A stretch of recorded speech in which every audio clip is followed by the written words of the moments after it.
friend, let's buy Yeah. $2,000 worth. He said, no, that thing's not going to work. And then it was sold for $20,000 per share. Well, I didn't even go to anyone. I just didn't know what it was. At the end of the day, so a couple of people came to me, and I can't believe that we were on the same page about that. I believe that that was a great opportunity. I was early 20s, and someone came to me and said, "Hey, listen, if you have a couple of $100, put it in here. This is a currency that's going to hit." And they had gave some astronomical number at that time. And I'm like, "What is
Me, how could you put me in a situation like this? And you know I'm human, and you know I'm scared, and yet you still say, move on. There are things that scare the living daylights out of you on the way. It's not the takeoff that you have to be concerned about, because most things take off good. Most marriages take off good. Most business ventures take off good. The takeoff is always great. It's the things that happen in the middle that are the most disruptive. It's the things that happen in the middle that challenge your ability to be steady. I know the conditions are not everything that you want them to be. I know all the circumstances are not the way you would like for them to be. I know there are impending dangers that threaten your progress. I know that you don't have the insurance of an outcome, and when you don't have insurance, it is difficult to have assurance. All you have is God's command in your life that God said, keep it moving. I can tell you all day long about grief, and you can say, oh, listen, Lord, I'm praying for you. But when it happens to somebody you love, you say, oh my God, wait a minute. Hold on, Jesus, Lord have mercy. I don't know if I can make it through this. And most of the time, our trauma triggers other traumas.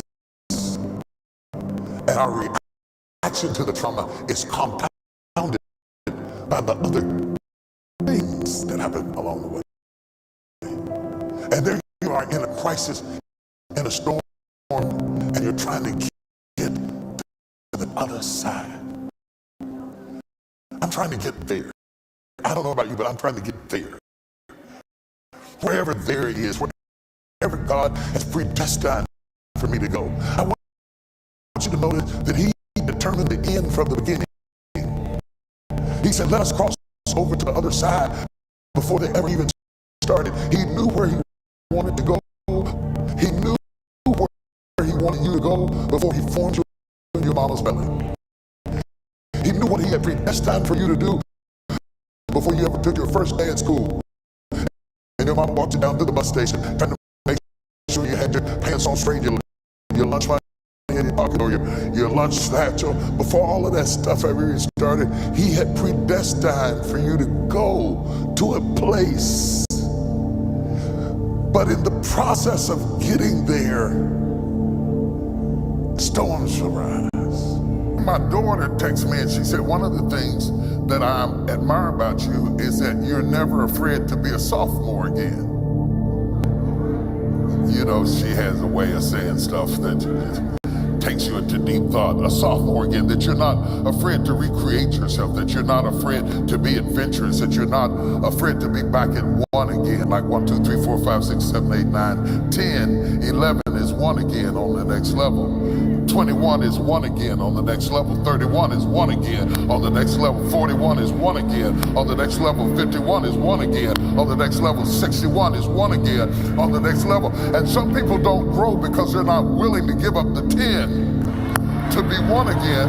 And if you're not willing to give up the 10, you'll stay where you are for the prestige of having reached 10.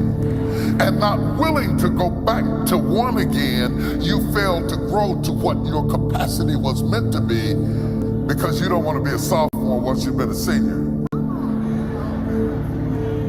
You don't want to say, I don't know again. You don't want to do anything that's out of your comfort zone again. You don't want to go into the unfamiliar again, and you stop growing because you stop going. In order to keep growing, you have to keep going. Are you following what I'm saying? And you cannot love the prestige of 10 to the degree that you fail to come to 11. 11 puts you in a room with 20s. And some people can't stand to be in a room with 20s once they have reached 10. They'd rather be a big fish in a small pond than to swim into a bigger stream and be surrounded by whales and sharks and dolphins and all that kind of stuff. They like image more than reality. Speaking of fish, you know, I was reading this thing about right now salmon, and they were talking about how the polar bears are starving because we're eating up all their food. But before salmon was so popular, it used to be cod. And everybody was eating cod, and cod was on the East Coast. Don't worry, this doesn't sound like it has nothing to do with it, but it will in a minute. Cod was on the East Coast. People on the East Coast were all eating cod, and back then, in order to get it to the West Coast, because the West Coast started wanting dishes that were made from cod, they had to put it on train. And it took a long time to get it from the East Coast to the West Coast. So what they did, they started putting the cod on ice. But by the time they got it to the West Coast and tried to cook it, it had lost its taste and its texture, and it wasn't fresh. So they said, I tell you what we'll do. We won't put it on ice. We'll leave them alive, and we'll put them in big fish tanks, and we'll send them on the train, and they'll travel by train. And then when they get them there, they'll be fresh. And they did that. And when they got there to cook the cod, it still didn't taste right, and the texture wasn't right. And they couldn't find a way to ship it and get it to be fresh. Now, I can understand why it wasn't fresh once it was frozen. But to be alive and not be fresh was confusing. How can you be alive and not be fresh? When they tasted it, it wasn't fresh.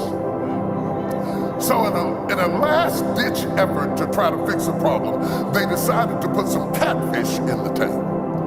Now, catfish are natural predators to cod.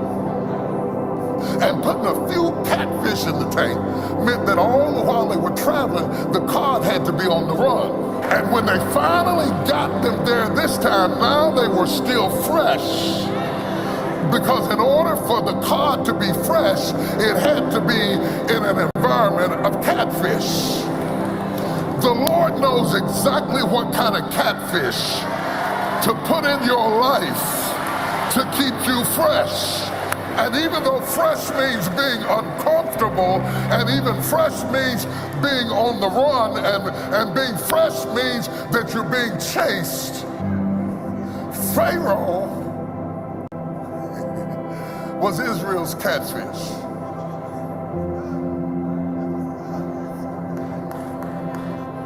And God hardened his heart so that they could see his glory.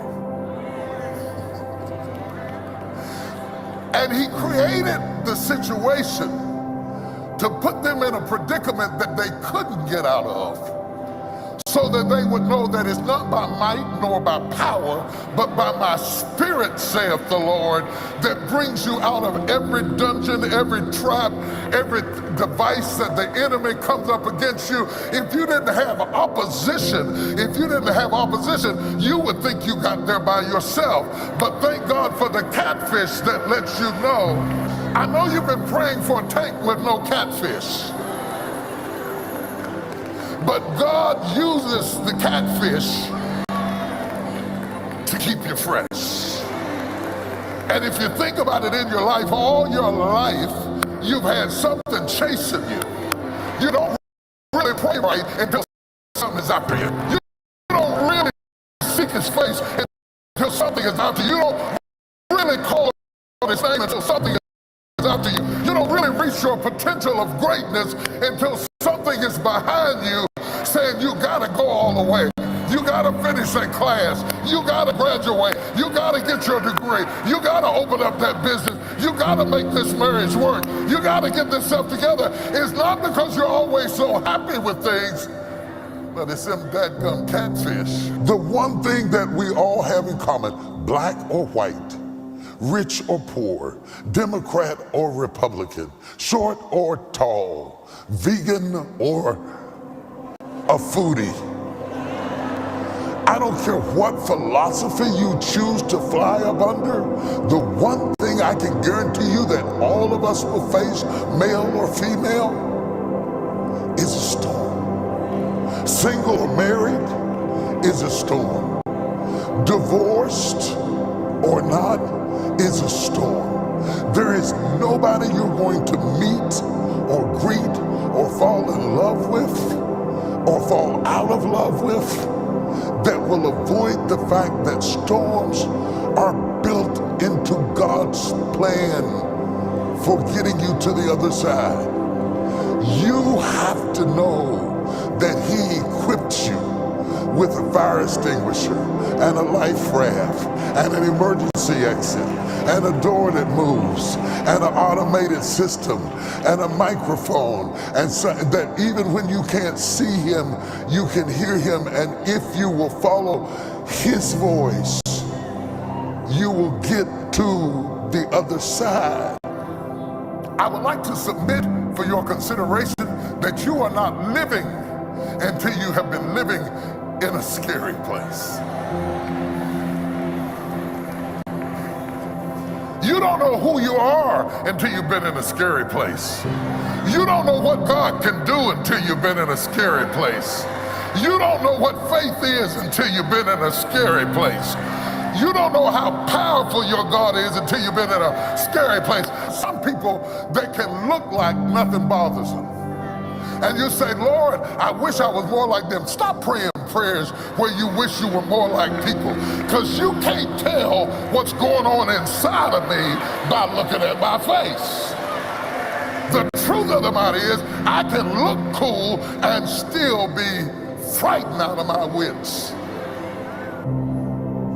I want to speak to your worry. I want to speak to your fear. I want to speak to your anxiety. I want to speak to the thing that speaks to you when church is over. I want to speak to the thing that's got you up at 2 o'clock in the morning. I want to speak to you about the thing that you can't speak to other people about, because it's too personal and it's too scary and it's too dangerous and you don't even want to talk about it, but it's chasing you around your tank. It's chasing you around. Fear does stuff to the body. Living under constant fear, though it is an emotion, it actually takes toll on the body. It affects your physical health. It even weakens your immune system, affects your digestive tract, does damage to your cardiovascular system. Fear does stuff that doctors can detect in the body that you have no reason to be sick, and yet your body is responding to something that the doctor cannot detect. They're just seeing the effects of fear on the body.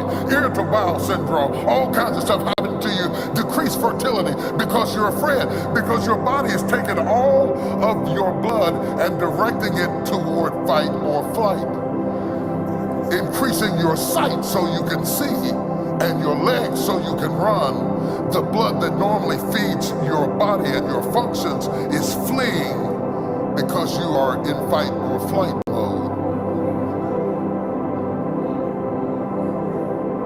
So fear takes a toll on you, because our primal instinct is to flee or fight. But fear doesn't just take a toll on your body, it also takes a toll on your mind. They call it amygdala hijack. It affects your mind. It hijacks everything. Your brain perceives everything differently when you're afraid. You can't trust your judgment when you're afraid. You see everything as negative when you're afraid. It affects it affects everything about your decisions when you're in President Obama's book, The Audacity of Hope, he wrote a line that stays with me all the time. The presence of faith is not the absence of doubt. You have to think about that a bit. The presence of faith is not the absence of doubt. That doubt and faith can live in the same space. I believe you, but I'm worried. I trust you, but I'm nervous. I know it's gonna be all right, but I'm still up at 2 o'clock in the morning. Now, this message is for the real people. The true skill set of a leader is to be steady in the storm. The first thing we do when we get in the storm is to try to fix the storm. The storm is not yours to fix. The storm is yours to survive. You don't know what God is making while you're aching. You don't know what God is making while you're aching. You don't know what God is making while you're crying. You don't know what God is making while you're lonely.